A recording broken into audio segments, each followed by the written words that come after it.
You can always tell when Washington is preparing another humanitarian adventure. The language shifts first. Suddenly, phrases like freedom, democracy, and human rights begin orbiting a country that happens to own resources American corporations want to own.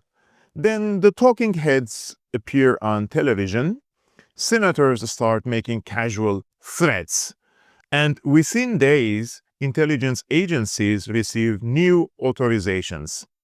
The latest target in this recurring morality play is once again Venezuela. Officially, the US accuses Caracas of everything short of building a Death Star. The list is predictable: dictatorship, corruption, human rights abuses, drug trafficking, and a vague threat to US interests. These accusations sound noble enough until you remember that the accuser is the same empire that armed sectarian death squads in Syria, armed Saudi Arabia's genocidal war in Yemen, armed Israel's onslaught against the Palestinians, invaded Iraq under false pretenses, and flattened Libya in the name of democracy. The hypocrisy is so thick you could drill it for oil, which ironically is precisely what this is all about. Venezuela's government is far from perfect. Years of mismanagement and corruption hollowed out the state, while US sanctions strangled what remained of its economy. But that isn't why Washington is suddenly talking about liberating Venezuelans. The real crime of Nicolas Maduro's government is its sovereignty. Venezuela insists on controlling its own oil, its own foreign policy, and its own political model. In the eyes of Washington, that has to change. Let's talk numbers. Beneath Venezuelan soil lies roughly 303 billion barrels of proven crude, more than any other country on earth. Add to that vast deposits of gold, diamonds, and coltan, a mineral essential for smartphones and electric vehicles that define the 21st century.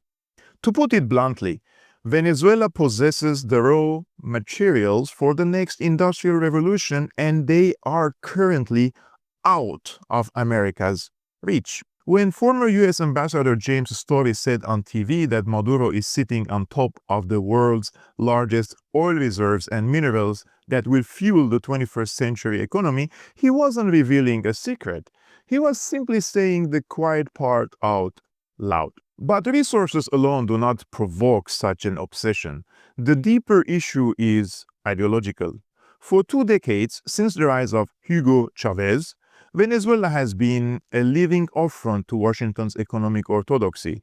It nationalized oil, invested in social programs, and built alliances with countries that dare to defy US influence. Now, under the banner of peace, the Trump administration has authorized the CIA to conduct covert operations inside Venezuela.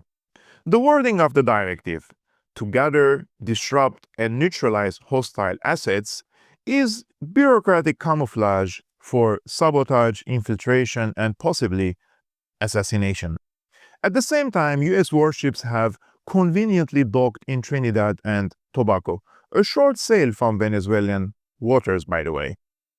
Officials call these anti-narcotics exercises. Caracas calls them what they are, a provocation.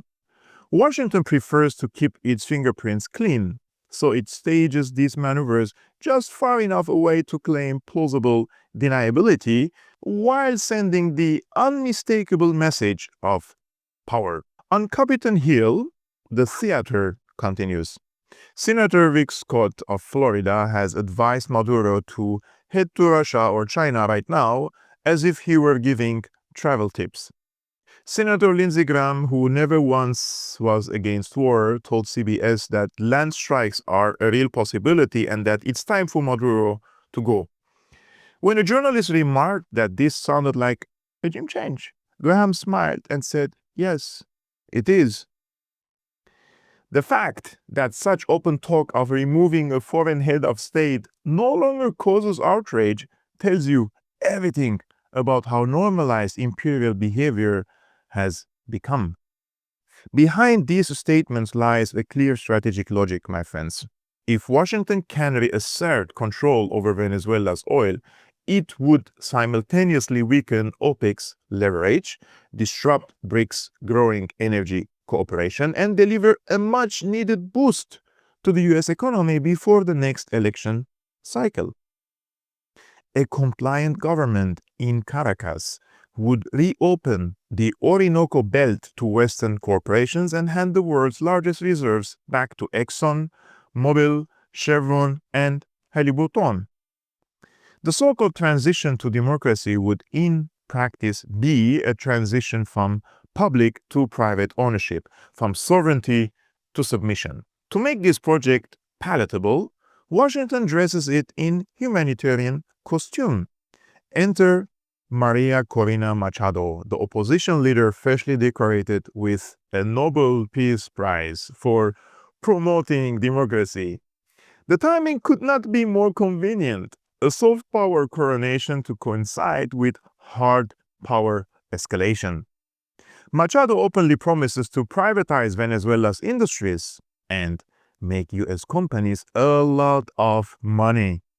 Yet in the Western press, she is portrayed as the saintly reformer who will rescue her country from tyranny. When regime change comes wrapped in the glow of a peace prize, it looks less like plunder and more like salvation. This combination of moral theater and covert aggression is classic Washington craftsmanship. Economic strangulation creates misery.